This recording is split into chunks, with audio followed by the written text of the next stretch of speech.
الحمد لله رب العالمين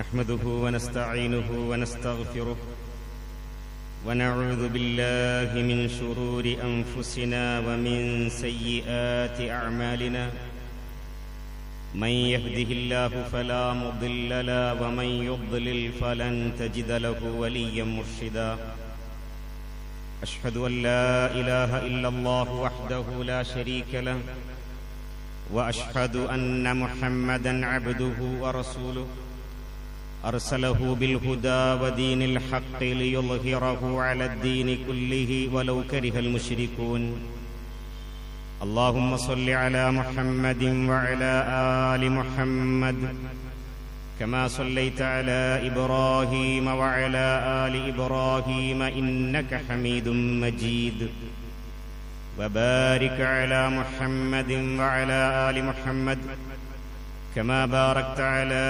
إبراهيم وعلى آل إبراهيم إنك حميد مجيد أما بعد فإن خير الحديث كتاب الله وخير الهدي هدي محمد صلى الله عليه وسلم وشر الأمور محدثاتها وكل محدثة بدعة وكل بدعة ضلالة يا أيها الذين آمنوا اتقوا الله حق تقاته ولا تموتن إلا وأنتم مسلمون أعوذ بالله من الشيطان الرجيم بسم الله الرحمن الرحيم وأن هذا صراطي مستقيما فاتبعوه ولا تتبعوا السبل فتفرق بكم عن سبيله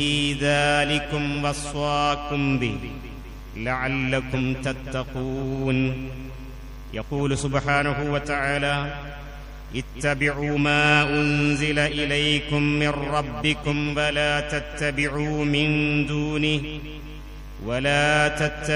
من دونه أولياء قليلا ما تذكرون قال رسول الله صلى الله عليه وسلم من أحدث في أمرنا هذا ما ليس منه فهو رد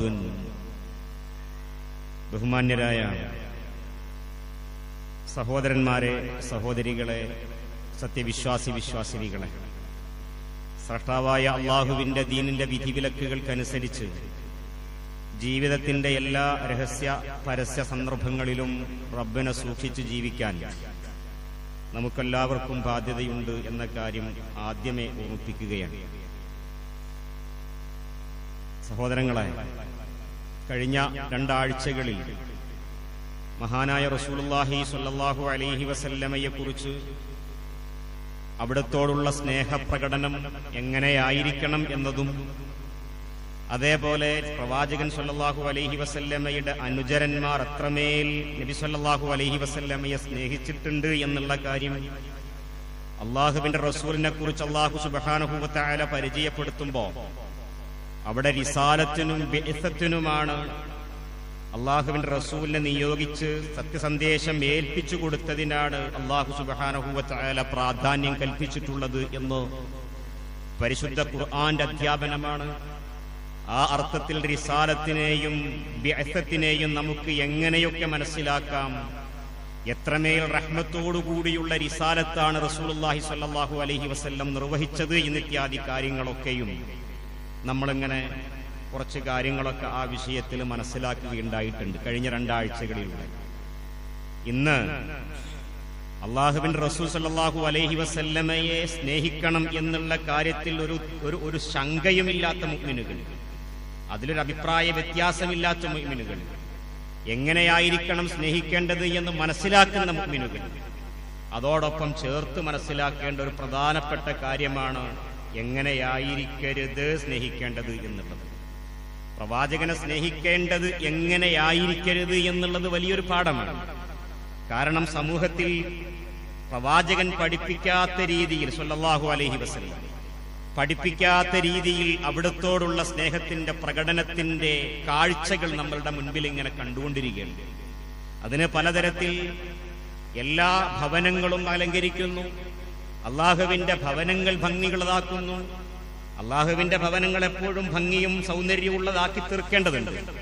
പക്ഷേ ഇങ്ങനെ ഒരു ആഘോഷത്തിന്റെ ഭാഗമായി പ്രത്യേകമായി എന്തെങ്കിലും ഒന്നുണ്ടാവുക, അതൊരു പെരുന്നാൾ പോലെ ആക്കി തീർക്കുക എന്നുള്ളതിന് എന്തുമാത്രം പ്രമാണമാണ് അള്ളാഹുവിന്റെ ഖുർആനിലുള്ളത്. ഇത് നമ്മൾ ഓരോരുത്തരും മുഅ്മിനുകൾ എന്നുള്ള നിലക്ക് മനസ്സിലാക്കി പോരുന്ന കാര്യമാണ്. എന്നാൽ സന്ദർഭോചിതം മനസ്സിലാക്കേണ്ട ഈ വിഷയത്തിൽ നമ്മളുടെ ഓർമ്മകളിൽ നിന്ന് ചില കാര്യങ്ങൾ ഇങ്ങനെ ഒന്ന് പെറുക്കിയെടുക്കേണ്ടതുണ്ട്. ആ നിലക്ക് ചില വിഷയങ്ങളിലേക്ക് ശ്രദ്ധ കൊണ്ടുപോവുക. എന്തിനെന്നറിയോ? നമുക്ക് ഇതൊക്കെ നോർമലൈസ് ചെയ്തിട്ട് ഇതൊന്നും വലിയ പ്രശ്നമാക്കേണ്ടതില്ല എന്നുള്ള ഒരു ചിന്ത പതുക്കെ പതുക്കെ കടന്നുകൂടാതിരിക്കാൻ പുതിയ തലമുറകളിലേക്ക് ഇത്തരം കാര്യങ്ങൾ നമുക്ക് പകർന്നു കൊടുക്കേണ്ടത് അനിവാര്യമാണ് എന്നുള്ളതിനാൽ അതിനോടൊപ്പം ഇതൊക്കെ ഒരു വിശ്വാസപരമായ പ്രശ്നമാണ്, ഈമാനികമായ ആദർശപരമായ ഒരു പ്രശ്നമാണ് എന്നുള്ളത് അതിന്റെ ഗൗരവത്തോടുകൂടി നമുക്ക് ഇത് എത്രമേൽ നോർമലൈസ് ചെയ്തിട്ട് സമൂഹത്തിൽ ഇതിന് ശക്തിപ്പെടുന്നുണ്ടെങ്കിൽ അത്രമേൽ നമ്മൾ ഇതേക്കുറിച്ചുള്ള പ്രബോധനവും ശക്തിപ്പെടുത്തേണ്ടതുണ്ട് എന്നുള്ളത് കൊണ്ടാണ്. അതുകൊണ്ട് മിമ്പറിന്റെ ദൗത്യമാണ് നിർവഹിക്കുന്നത് എന്നുള്ള ബോധ്യത്തോടുകൂടി ചില കാര്യങ്ങൾ ശ്രദ്ധയിലുണ്ടാകണം. നോക്കൂ പ്രിയപ്പെട്ടവരെ, അള്ളാഹുവിന്റെ ദീനിനെ കുറിച്ച് അള്ളാഹു സുബ്ഹാനഹു വ തആല നമുക്ക് ധാരാളമായി ഖുർആനിലൂടെ പറഞ്ഞു തരുന്ന ഒരു കാര്യമുണ്ട്. പല അർത്ഥത്തിൽ ഈ ആശയത്തെ സൂറത്തു അൽ അൻആമിന്റെ 153-ാമത്തെ ആയത്ത് കേൾപ്പിച്ചിട്ടുണ്ട്. അതിൽ അള്ളാഹു പറയുന്നത് ഇങ്ങനെയാണ്: അള്ളാഹുവിലേക്കുള്ള സിറാത്ത് മുസ്തഖീമായ സിറാത്താണ്. സർക്കല്ല നമുക്കാർക്കും, കാരണം നമ്മൾ പ്രാർത്ഥിക്കുന്ന പ്രാർത്ഥനയിൽ ഇഹ്ദിന സിറാത്തൽ മുസ്തഖീം ഉണ്ട്. ആ നേരായ പാതയിലൂടെയുള്ള നമുക്കുള്ള സഞ്ചാരം അള്ളാഹുവിനോട് പ്രാർത്ഥിച്ചു വാങ്ങിക്കൊണ്ടിരിക്കുന്നവർ. എന്നാൽ അള്ളാഹു സുബ്ഹാനഹു വ തആല ആ സിറാത്തുൽ മുസ്തഖീം നൽകിയിട്ടുണ്ടല്ലോ. എന്നിട്ട് അള്ളാഹു സുബ്ഹാനഹു വ തആല പറയുന്നുണ്ട്, എന്നിലേക്കുള്ള നേർക്കുനേരെയുള്ള ഒരു മാർഗം. കുറെ മാർഗത്തെ അള്ളാഹു മുമ്പിലേക്ക് ഇങ്ങനെ വെച്ചിട്ട് റബ്ബിലേക്കുള്ള ഹിദായത്തിന്റെ വഴികളെ നമ്മുടെ മുമ്പിലേക്ക് തുറന്നു കാണിച്ചെന്നിട്ട് പറയാണ്, നിങ്ങൾക്ക് ഇതാ സിറാത്തുൽ മുസ്തഖീം ഇതാണ്. ആ സിറാത്തുൽ മുസ്തഖീമിലൂടെ ആയിരിക്കണം നിങ്ങൾ ഇത്തിബാ ചെയ്യേണ്ടത്. ഫത്തബിഊഹു, അതിനെ നിങ്ങൾ ഇത്തിബാ ചെയ്യണം. എന്നാലോ ഈ സിറാത്തുൽ മുസ്തഖീം അല്ലാത്ത കുറെ മാർഗങ്ങൾ നിങ്ങളുടെ മുൻപിലുണ്ടാകും. വലാ തത്തബിഉസ് സുബുൽ, ആ മാർഗങ്ങൾ പലതുണ്ടെങ്കിലും അതിന്റെ പിന്നാലെ നിങ്ങൾ പോകരുതേ. അള്ളാഹുവിന്റെ നിർദ്ദേശമാണ്, കൽപ്പനയാണ്, ഉപദേശമാണ്. അങ്ങനെയെങ്ങാനും പല രൂപത്തിലുള്ള മാർഗങ്ങൾ, പല അർത്ഥത്തിലുള്ള വഴികൾ അള്ളാഹു പഠിപ്പിക്കാത്ത, റസൂലുള്ള പഠിപ്പിക്കാത്ത, സ്വഹാബത്തിൽ നിന്ന് നമ്മൾക്ക് മനസ്സിലാക്കിയെടുക്കാൻ സാധിക്കാത്ത പല മാർഗങ്ങൾ നമ്മുടെ മുൻപിൽ ദീനിന്റെ മാർഗമെന്നോണം കാണുകയാണെങ്കിൽ, പുണ്യം കിട്ടുന്ന മാർഗമാണ് എന്നുള്ള നിലക്ക് നമ്മുടെ മുമ്പിലേക്ക് എത്തുകയാണെങ്കിൽ, മുഅ്മിനുകളെ, സത്യവിശ്വാസികളെ, നിങ്ങൾ ഇങ്ങനെയുള്ള മാർഗങ്ങളുടെ പിന്നാലെ പോകരുത്. അങ്ങനെ പോയാലോ ഫതഫറഖ ബികും അൻ സബീലിഹി, ആ മാർഗങ്ങളിലൂടെ നിങ്ങൾ അങ്ങോട്ട് പോവുകയാണെങ്കിൽ നിങ്ങൾ യഥാർത്ഥ മാർഗത്തിൽ നിന്ന് വ്യതിചലിച്ച് ഭിന്നിച്ചു പോവുക തന്നെ ആയിരിക്കും ഉണ്ടാവുക. ദാലികും വസ്വാകും ബിഹി, നിങ്ങൾക്കുള്ള ഉപദേശമാണിത്. ഈ ഉപദേശം സ്വീകരിച്ചു കൊള്ളുക. ലഅല്ലക്കും തത്തഖൂൻ, നിങ്ങളുടെ ഇബാദത്തുകളിൽ, നിങ്ങളുടെ ജീവിതത്തിൽ, നിങ്ങളുടെ മുന്നോട്ടുള്ള ഗമനത്തിൽ നിങ്ങൾക്ക് തഖ്വ വേണോ, അതിനുള്ള ഉപദേശം നിങ്ങൾ സ്വീകരിച്ചു കൊള്ളുക എന്ന് അല്ലാഹു സുബ്ഹാനഹു വ തആല പഠിപ്പിക്കുന്നുണ്ട്. പ്രിയപ്പെട്ട സഹോദരങ്ങളെ, സൂറത്തു അൻആമിലെ 153-ാമത്തെ തൊട്ട് മുൻപുള്ള ആയത്തിൽ സിറാത്തുൽ മുസ്തഖീമിന്റെ ചില ഉദാഹരണങ്ങൾ പറഞ്ഞിട്ടാണ് ഇത് വിശദീകരിക്കുന്നത് എന്നുകൂടി ഓർമ്മപ്പെടുത്തുകയാണ്. എന്തിനെന്നറിയോ? ഒന്നെടുത്തു വെച്ച് വായിക്കാൻ വേണ്ടി.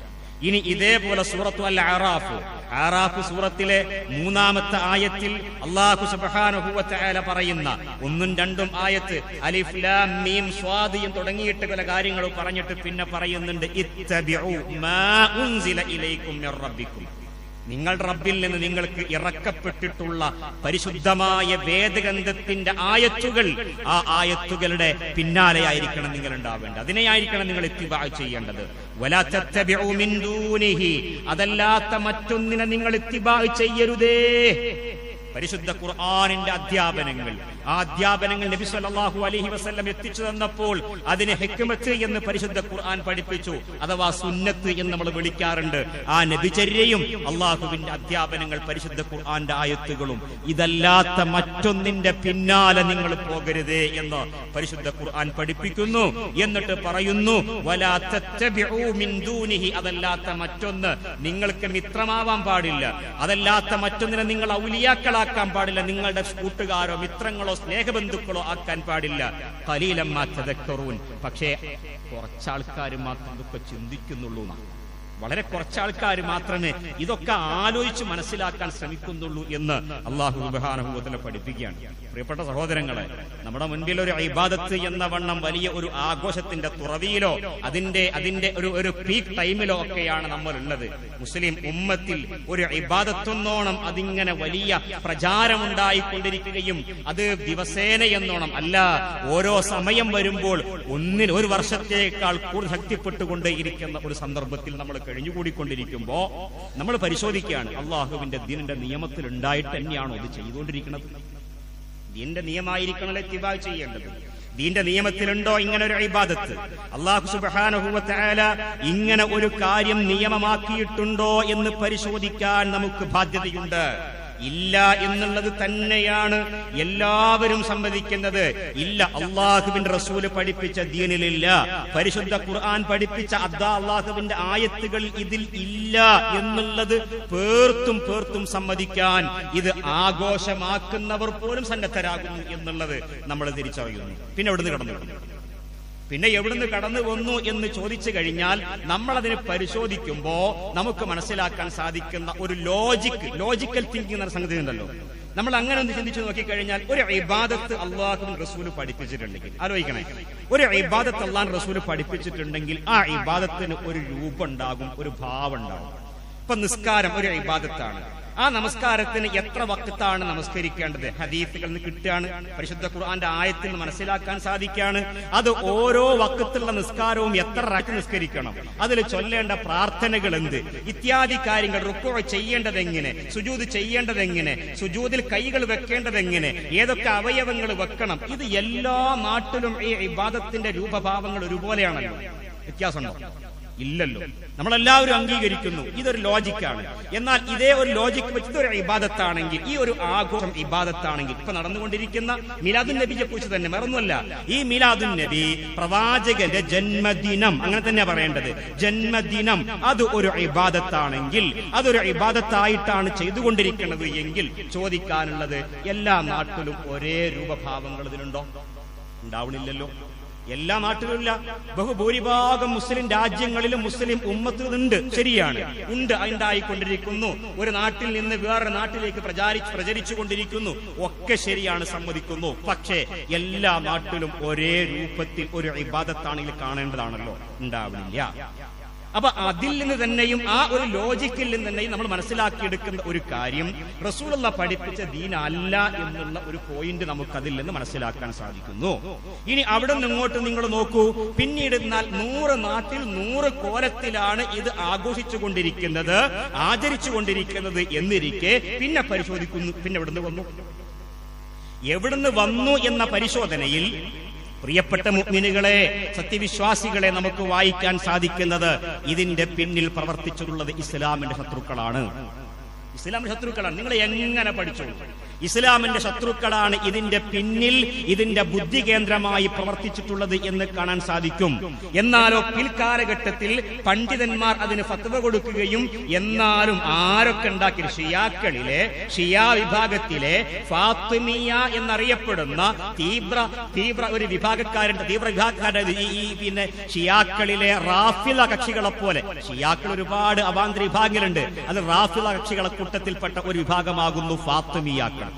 ഈ ഫാത്തിമിയാക്കൾ എന്നറിയപ്പെടുന്ന ആ വിഭാഗം അള്ളാഹുവിന്റെ റസൂലിന്റെ പേരിൽ സ്നേഹപ്രകടനത്തിന് ഉണ്ടാക്കിയത് വിചാരിക്കുന്നുണ്ടോ നിങ്ങൾ? അല്ല. ഇസ്ലാമിക സമൂഹത്തിലേക്ക് നുഴഞ്ഞു കയറുകയും അവരുടെ ഇബാദത്തുകളിൽ തടസ്സങ്ങൾ ഉണ്ടാക്കുകയും അതിൽ വിഘ്നം സൃഷ്ടിക്കുകയും എന്നിട്ട് അതിൽ ഇല്ലാത്തത് ഇങ്ങനെ ഉണ്ടാക്കി കൊടുത്തു കഴിഞ്ഞാൽ അതിന്റെ പിന്നാലെ ആളുകൾ ഇങ്ങനെ പോവുകയും അതിന്റെ നേരായ ഭാഗങ്ങൾ ഇല്ലാതെയായി തീർന്നിട്ട് മുസ്ലിമിന് സ്വീകരിക്കേണ്ട ദീനിന്റെ നേരായ ഭാഗങ്ങൾ അവര് പതുക്കെ പതുക്കെ മാറ്റിവെക്കുകയും ഇതിന്റെ പിന്നാലെ അവർ പോവുകയും ചെയ്യും. അങ്ങനെ മുസ്ലിം ഉമ്മത്തിനെ തകർക്കാൻ കഴിയും എന്ന ഒരു ബുദ്ധി കേന്ദ്രം ഷിയാക്കളുടെ പിന്നിൽ പ്രവർത്തിച്ച ജൂദായിസം ഇതിന്റെ പിന്നിൽ ഉണ്ടായിട്ടുണ്ട് എന്ന് മനസ്സിലാക്കുക.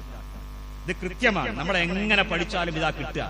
അവ അങ്ങനെ 3 നൂറ്റാണ്ടുകൾക്ക് ശേഷം, ഏതാ 3 നൂറ്റാണ്ട് നമ്മൾക്ക് എല്ലാവർക്കും അറിയാലോ, ഉത്തമ നൂറ്റാണ്ടുകൾ എന്നറിയപ്പെടുന്ന 3 നൂറ്റാണ്ട് ഹദീസുകൾ കേൾപ്പിക്കുന്നില്ല.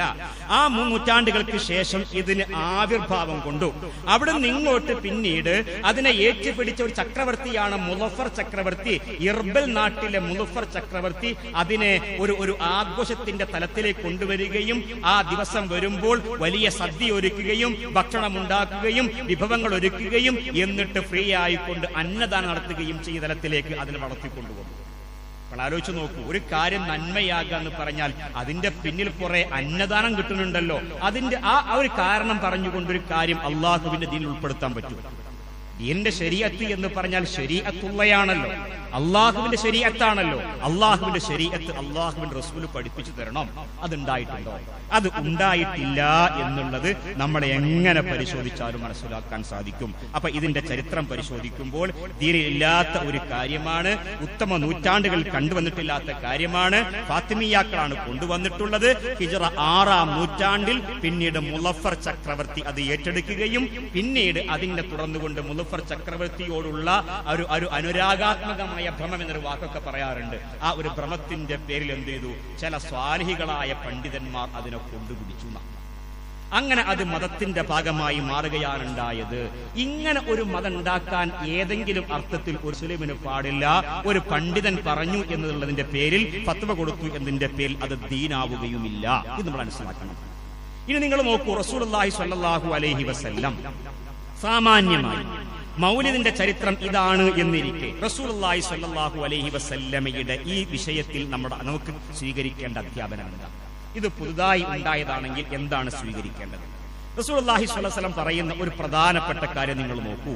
പ്രവാചകൻ സ്വല്ലല്ലാഹു അലൈഹി വസല്ലമയുടെയോ അവിടുത്തെ അനുചരന്മാരുടെയോ അധ്യാപനത്തിന്റെ തെളിവുകൾ ഒട്ടുമേ ഇല്ലാത്ത ഒരു വിഷയം നമ്മുടെ മുൻപിലേക്ക് എത്തിക്കഴിഞ്ഞാൽ റസൂലുള്ളാഹി പറയുന്ന ഒരു ഹദീസ് നിങ്ങൾ നോക്കൂ. ഫഇന്നഹു മൻ യഇശു മിൻകും ബഅദി, എന്റെ കാലശേഷം വരുന്ന കുറെ ആൾക്കാരുണ്ടാകും. അവയിൽ ഒരുപാട് ഇഖ്തിലാഫാത്ത് ഉണ്ടാകും. ഇഖ്തിലാഫാത്ത് എന്ന ഭിന്നിപ്പുകൾ ഉണ്ടാകും. ആ ഭിന്നിപ്പുകൾ വരുമ്പോൾ നിങ്ങൾ ചെയ്യേണ്ടത് എന്റെ ചര്യയെ നിങ്ങൾ മുറുകെ പിടിച്ചോളൂ. റസൂലുള്ളാഹി സ്വല്ലല്ലാഹു അലൈഹി വസല്ലമയുടെ ചര്യയെ നിങ്ങൾ മുറുകെ പിടിച്ചോളൂ. അതേപോലെ സുന്നത്തുൽ ഖുലഫാഇർ റാഷിദീൻ, ഉത്തമ നൂറ്റാണ്ടിൽ ജീവിച്ച ഖുലഫാഉർ റാഷിദികളുടെ ചര്യയെ നിങ്ങൾ മുറുകെ പിടിച്ചോളൂ. എന്ന് പറഞ്ഞാൽ എന്താണെന്നറിയോ? ഖുലഫാഉർ റാഷിദികൾ എന്തെങ്കിലും ഒരു പുതിയ ചര്യ ഉണ്ടാക്കൂല. റസൂലുള്ളാഹി പഠിപ്പിച്ചത് എന്താണോ അതുപോലെ തന്നെ മുന്നോട്ട് പോകുള്ളൂ എന്ന അർത്ഥത്തിലാണ് അത് പഠിപ്പിച്ചത്. അതിന് വേറെ കാര്യങ്ങൾ നിങ്ങൾ ചോദിക്കാനോ മനസ്സിലാക്കാനോ ഉണ്ടെങ്കിൽ ആ അർത്ഥത്തിൽ അത് വിശദീകരിക്കാവുന്നതാണ്. ഒരു ഖുത്ബയുടെ സമയത്തിന്റെ പരിമിതി ഉണ്ടല്ലോ, ആ അർത്ഥത്തിൽ അങ്ങനെ ചുരുക്കട്ടെ. എന്നിട്ട് റസൂലുള്ളാഹി പറയുന്നുണ്ട്, അതിനെ നിങ്ങൾ അണപ്പല്ലുകൊണ്ട് കടിച്ചു പിടിക്കണം. അത്രമേൽ വിട്ടുകളയാതെ മുറുകെ പിടിക്കണം പ്രവാചകന്റെ ചര്യയെ. പ്രവാചകന്റെ ചര്യയെ മുറുകെ പിടിക്കണം എന്ന് പറയുമ്പോൾ വമാ ആതാകുമുർ റസൂലു ഫഖുദൂഹു വമാ നഹാകും അൻഹു ഫൻതഹൂ. എന്റെ റസൂലുള്ളാഹി എന്താണ് നിങ്ങൾ കൊണ്ടുവന്നത് അതായിരിക്കണം നിങ്ങൾ സ്വീകരിക്കേണ്ടത്. റസൂലുള്ളാഹി എന്താണോ നിങ്ങളോട് വിലക്കിയിട്ടുള്ളത്, വിലക്കി നോക്കൂ നിങ്ങൾ. മൻ അഹ്ദസ ഫീ അംരിനാ ഹാദാ മാ ലൈസ മിൻഹു ഫഹുവ റദ്ദുൻ. റസൂലുള്ളാഹി വിലക്കിയല്ലോ. ഇതിൽ ഇല്ലാത്തത് ആരെങ്കിലും കൊണ്ടുവന്നാൽ പുതുതായി ചേർത്താൽ തള്ളിക്കളയേണ്ടതാകുന്നു. ദീനിൽ പുതുതായി തള്ളിക്കളയും റസൂലുള്ളാഹി വിലക്കിയിട്ടുണ്ട്. ആ വിലക്കിയതിൽ നിന്ന് നിങ്ങൾ വിരമിക്കണം, നിർത്തണം എന്ന് പരിശുദ്ധ റസൂലുള്ളാഹി സ്വല്ലല്ലാഹു അലൈഹി വസല്ലം ആ വിഷയത്തിൽ പഠിപ്പിച്ചിട്ടുണ്ട്. ഇനി രണ്ടാമത്തെ ഒരു പോയിന്റ് എന്താണെന്നറിയോ? ഇസ്ലാമിൽ പഠിപ്പിച്ചിട്ടില്ലാത്ത മുൻകാല മുൻകാലക്കാരായ നമ്മുടെ മുൻഗാമികളായ ആളുകൾ അവരുടെ മാതൃകയിൽ റസൂലുള്ളാഹിന്റെ സുന്നത്തനുസരിച്ചുകൊണ്ട് നമ്മൾക്ക് മനസ്സിലാക്കാൻ സാധിക്കാത്ത കുറെ കാര്യങ്ങളാകുന്നു ഇതിൽ എന്ന് മനസ്സിലാക്കിയിട്ടുണ്ടെങ്കിൽ, അത് നമ്മൾക്ക് ഉൾക്കൊള്ളാൻ സാധിക്കുന്നുണ്ടെങ്കിൽ, പിന്നെ കടന്നു വന്നിട്ടുള്ളത് ഇതിനോട് സാമ്യം നിൽക്കുന്നത് നമ്മുടെ മുൻ സമുദായക്കാരുണ്ടല്ലോ. ഇപ്പോ ജൂത ക്രൈസ്തവര്, ഹൈന്ദവ സുഹൃത്തുക്കള്, അവരൊക്കെ പിന്നെ ഈ സമാധികളും ജന്മശതാബ്ദി ജന്മദിനങ്ങൾ, ഇപ്പൊ യേശു ക്രിസ്തുവിന്റെ ജന്മദിനം എന്നുള്ള ക്രിസ്തുമസ് ആഘോഷിക്കുന്നു. ശ്രീനാരായണ ഗുരു ജയന്തി, അതേപോലെ ശ്രീകൃഷ്ണ ജയന്തി, പല ജയന്തികൾ ഇങ്ങനെ ആഘോഷിച്ചുകൊണ്ടിരിക്കുന്നു. ഇത്തരം ജയന്തികളോട് താദാത്മ്യപ്പെടുക എന്നുള്ള നിലക്ക് കടന്നു വന്നിട്ടുള്ള ഒന്ന് അതാണല്ലോ നമ്മൾ നോക്കിക്കാണുന്നത്. അങ്ങനെ ഉണ്ടാവുന്നത്.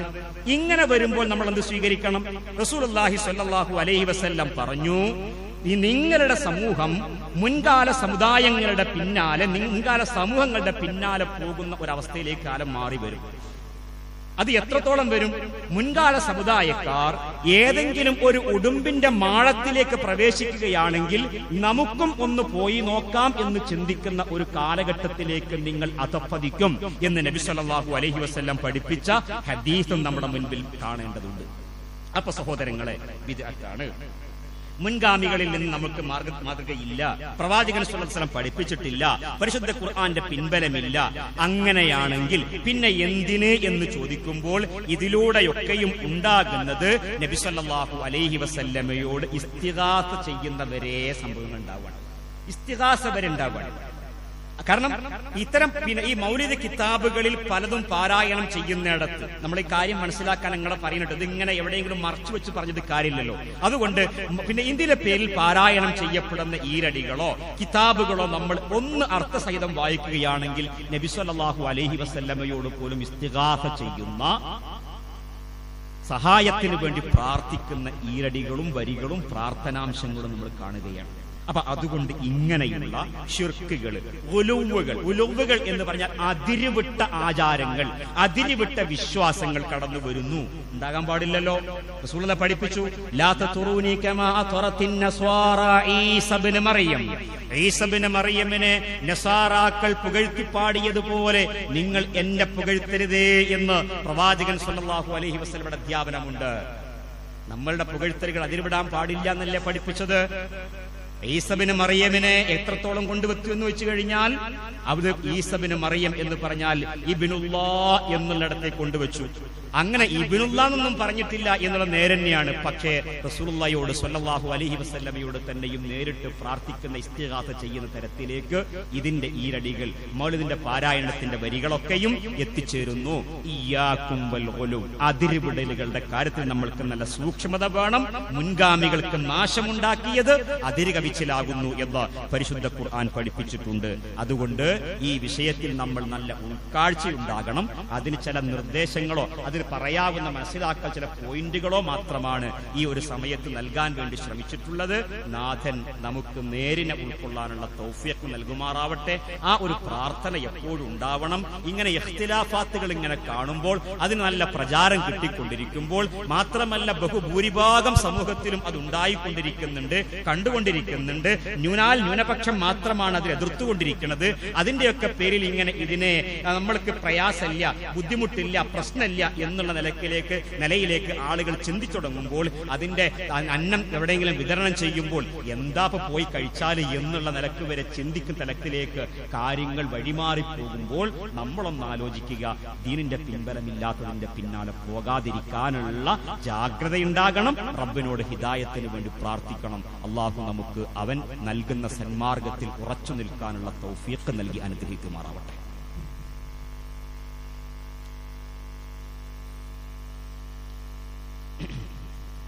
അൽഹംദുലില്ലാഹി റബ്ബിൽ ആലമീൻ, അസ്സലാത്തു വസ്സലാമു അലാ റസൂലിൽ അമീൻ വഅലാ ആലിഹി വസഹ്ബിഹി അജ്മഈന അമ്മാ ബഅദ്.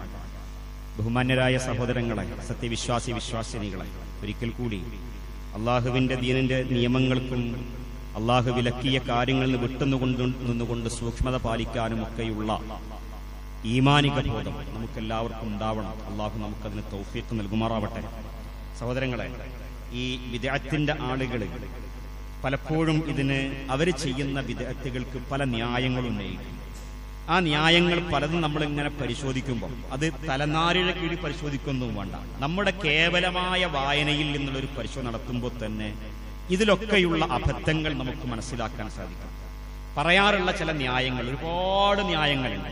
ചില ഹദീസുകൾ ദുർവ്യാഖ്യാനിക്കുന്നു, ചില ആയത്തുകൾ ദുർവ്യാഖ്യാനിക്കുന്നു. അതൊക്കെ ഇങ്ങനെ നമ്മൾ പരിശോധിക്കേണ്ടതുണ്ട്. പക്ഷേ ഈ ഒരു സമയപരിമിതി കൊണ്ട് പറയേണ്ട ചില പോയിന്റുകൾ മാത്രം.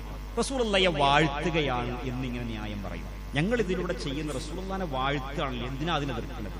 നബിയുടെ നല്ല പോരിശകൾ പറയല്ല, മദ്ഹ് പറയുകയാണല്ലോ ചെയ്യുന്നത്. എന്തിനാ ഈ മദ്ഹ് പറച്ചിലിനെ നമ്മൾ എതിർക്കുന്നത് എന്ന് ചോദിക്കും. അവിടെ പറയാനുള്ളത്, നബി സല്ലല്ലാഹു അലൈഹി വസല്ലമയുടെ മദ്ഹ് പറച്ചിലിന് നമ്മൾക്ക് ആർക്കും തടസ്സമല്ല. അത് സ്വലാത്ത് ചൊല്ലിക്കൊണ്ട് റസൂലുള്ളാഹി പഠിപ്പിച്ച സ്വലാത്തിന്റെ പ്രാധാന്യം നമ്മൾ ഖുത്ബയിൽ കേൾപ്പിച്ചിട്ടുണ്ട്. അതേക്കുറിച്ച് ഇന്നല്ലാഹ മലായികത്തുഹു യുസല്ലൂന ഇന്നല്ലാഹ മലായികത്തു യുസല്ലൂന എന്ന് പറഞ്ഞ ആയത്തിന്റെ വ്യാഖ്യാനങ്ങളൊക്കെ ഇൻഷാ അല്ലാഹ് വഴിയെ നമ്മൾ പരിശോധിക്കണം. അതിന്റെയൊക്കെ കൃത്യമായ അധ്യാപനങ്ങൾ നമുക്ക് ഉണ്ടാവണം. ഇൻഷാ അല്ലാഹ് അതിൽ വരുന്നുണ്ട്. അതോടൊപ്പം തന്നെ മനസ്സിലാക്കുക, ഇതൊരു സ്നേഹപ്രകടനമാണോ അതല്ലെങ്കിൽ ഒരു വാഴ്ത്തലാണോ? എങ്ങനെയാണെങ്കിൽ ഇമാം ഷാഫിഈ റഹ്മത്തുള്ളാഹി അലൈഹി അംഗീകരിക്കാത്ത ആൾക്കാരുണ്ടാവില്ലല്ലോ. ഷാഫിഈ റഹ്മത്തുള്ളാഹി അലൈഹി പഠിപ്പിച്ച ഒരു ചെറിയ ഒരു കാര്യം മുമ്പിലേക്ക് വെക്കാം. ഇമാമു ഷാഫിഈ റഹ്മത്തുള്ളാഹി അലൈഹി അദ്ദേഹം പറയാ, തഅസിൽ ഇലാഹ വ അൻത തുൽഹിറു ഹുബ്ബഹു ഹാദാ ലഅംരി ഫിൽ ഖിയാസി ബദീഉ ഹാദാ മുഹാലുൻ ഫിൽ ഖിയാസി ബദീഉ എന്നും വേറെ വരി. എന്നിട്ട് പിന്നെ പറയാ, വ ഇൻ ലൗ കാന ഹുബ്ബുക സ്വാദിഖൻ ലഅതഅതഹു ഇന്നൽ മുഹിബ്ബ ലിമൻ യുഹിബ്ബു മുതീഉൻ. അതായത് ആളുകൾ പ്രവാചകനോടുള്ള സ്നേഹപ്രകടനമാണ് എന്ന് വാദിക്കുന്നു, അല്ലെങ്കിൽ വാഴ്ത്തുകയാണ് ആന്റെ പ്രഖ്യാപനമാണ് എന്നൊക്കെ പറയുന്നു.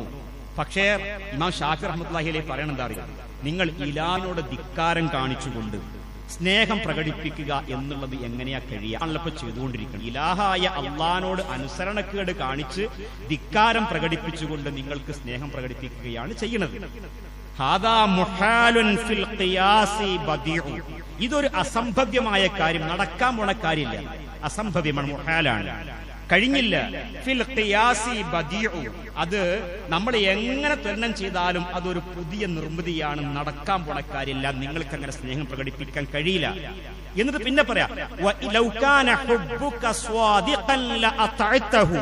നിന്റെ ഹുബ്ബ്, നിന്റെ സ്നേഹപ്രകടനം അത് ശരിക്കും ഉള്ളതാണെങ്കിൽ, ഹക്കാണെങ്കിൽ, സത്യസന്ധമാണെങ്കിൽ താങ്കൾ എന്താ ചെയ്യാന്നറിയോ? ലഅതഅതഹു, ആ റസൂലുള്ളാഹിനെ അനുസരിക്കുന്ന രീതിയിലേക്ക് നിങ്ങൾ മാറും. റസൂലുള്ളാഹി പഠിപ്പിച്ചിടത്തേക്ക് കാര്യങ്ങൾ നിങ്ങൾ കൊണ്ടെത്തിക്കും, അതായിരിക്കും ചെയ്യുക. എന്നിട്ട് പിന്നെ പറയാ, ഇന്നൽ മുഹിബ്ബ ലിമൻ യുഹിബ്ബു മുതീഉ. സ്നേഹിക്കുന്നവൻ, സ്നേഹിക്കുന്നവൻ ആരോ അവൻ സ്നേഹിക്കപ്പെടുന്നവൻ എന്താകും? അനുസരിക്കുന്ന ആളായിരിക്കും. ഇവിടെ അത് ഉണ്ടാവണില്ല, അനുസരണക്കട ഉണ്ടാവണത്. കാരണം റസൂലുള്ളാഹി പഠിപ്പിക്കാത്ത കാര്യം കൊണ്ടുവന്നിട്ട് അത് ദീനാണെന്ന് വിചാരിച്ച് മതത്തിന്റെ ഭാഗമാക്കുന്ന ഒരു അവസ്ഥയാകുന്നു ഉണ്ടാകുന്നത് എന്നുള്ള ഒരു വലിയ തിരിച്ചറിവ് നമുക്കെല്ലാവർക്കും ഉണ്ടാകണം. ഇനി ഇതേപോലെ തന്നെ മറ്റൊരു കാര്യം, ലോകത്തിന്റെ എല്ലാ ഭാഗത്തും ഉണ്ടല്ലോ, വളരെ കുറച്ച് ആൾക്കാർ മാത്രമാണല്ലോ ഇതിൽ നിന്ന് വിട്ടു നിൽക്കുന്നത് എന്നുള്ള ഭൂരിഭാഗത്തിന്റെ മസലയാണ് പിന്നെ വരാറുള്ളത്. സഹോദരങ്ങളെ, പരിശുദ്ധ ഖുർആൻ ഒരൊറ്റ ആയത്താണ് ആ വിഷയത്തിൽ മനസ്സിലാക്കി തരാനുള്ളത്. സൂറത്തു അൽ അൻആമിലെ 116-ാമത്തെ ആയത്ത് നിങ്ങൾ എടുത്ത് വായിച്ചു നോക്കൂ.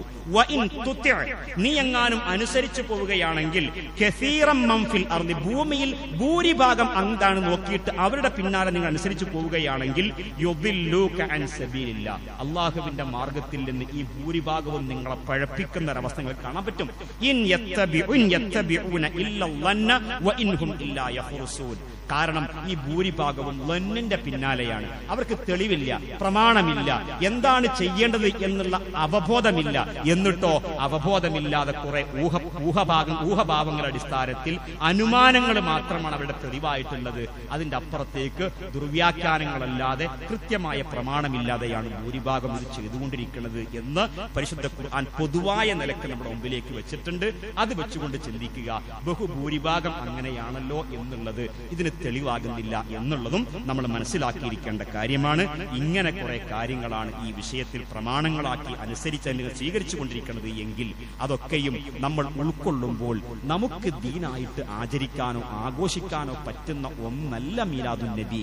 നബിദിനം നബി സല്ലല്ലാഹു അലൈഹി വസല്ലമയുടെ ജന്മദിനം എന്നുള്ള തിരിച്ചറിവുണ്ടാവണം. പ്രവാചകന്റെ ജന്മദിനം നബി സല്ലല്ലാഹു അലൈഹി വസല്ലം ആഘോഷിച്ച് കാണിച്ചിട്ടില്ല എന്നുള്ള ബോധമുണ്ടാവണം. സ്വഹാബികളിൽ ആരും ചെയ്തിട്ടില്ല, ഉത്തമ നൂറ്റാണ്ടുകൾ ഉണ്ടായിട്ടില്ല. പിൽക്കാലഘട്ടത്തിൽ വന്നിട്ടുള്ള ഒരു കാര്യം ദീനാണ് എങ്കിൽ അതിന് പറയുന്ന പേര് പുത്തനാചാരം എന്നാണ്. പുത്തനാചാരത്തിന് പറയുന്ന അറബി വാക്ക് ബിദ്അത്ത് എന്നാണ്.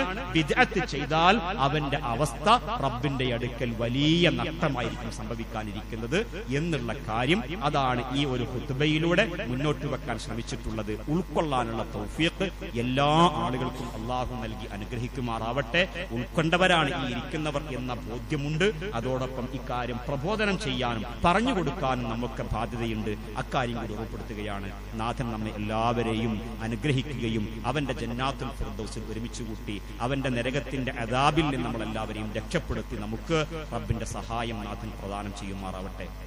اللهم اغفر للمؤمنين والمؤمنات والمسلمين والمسلمات الأحياء منهم والأموات إنك مجيب الدعوات يا قاضي الحاجات. اللهم أجرنا من النار، اللهم أجرنا من النار، اللهم أجرنا من النار. ربنا آتنا في الدنيا حسنة وفي الآخرة حسنة وقنا عذاب النار. ربنا اصرف عنا عذاب جهنم إن عذابها كان غراما إنها ساءت مستقرا ومقاما. ربنا ظلمنا أنفسنا وإن لم تغفر لنا وترحمنا لنكونن من الخاسرين. ربنا تقبل منا إنك أنت السميع العليم وتب علينا إنك أنت التواب الرحيم واغفر لنا يا غافر المذنبين والحمد لله رب العالمين وسلام على المرسلين.